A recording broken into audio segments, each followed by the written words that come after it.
ẹ má dá Melaye lóhùn, kì í ṣe ọmọ ẹgbẹ́ ADC.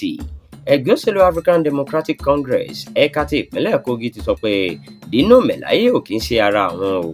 wọ́n ní kò tí ì fìgbà kankan rí fi orúkọ sílẹ̀ pé òun fẹ́ di ọmọ ẹgbẹ́ òṣèlú ADC. eléyìí ló di mímọ̀ nínú àtẹ̀jáde kan tí alukoro fún ẹgbẹ́ náà Táyọ̀ John ní ẹ̀ka lọ́kọjá fi síta lọ́jọ́ Friday tó kọjá. oníṣẹ́ ni Dino tójúbọ ọ̀rọ̀ òṣèlú ẹgbẹ́ náà láìsí wípé ó ti darapọ̀ mọ́ ọn.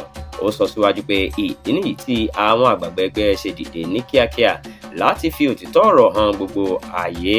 gẹ́gẹ́ bí arákùnrin John ṣe sọ, ó ní ẹ jẹ́ kí n sojú abẹ́ ń kó Dino Melaye kò ní àkọsílẹ̀ pé ó darapọ̀ mọ́ ẹgbẹ́ òṣèlú ADC yálà ní ìjọba ìbílẹ̀ àbí tìpínlẹ̀. ìdí sì nìyẹn tí ẹnu rẹ̀ kò fi gbọ́rọ̀ lórí bí nǹkan ṣe ń lọ nínú ẹgbẹ́ wa báyìí. arákùnrin John ti wá rọ àjọ elétò ìdìbò lórílẹ̀‐èdè Nàìjíríà INEC láti má ṣe fetí sí ọ̀rọ̀ Dino Melaye. ó ní ṣe ló ń wá bí yóò ṣe dá rúdurùdu sílẹ̀ nínú ẹgbẹ́ náà.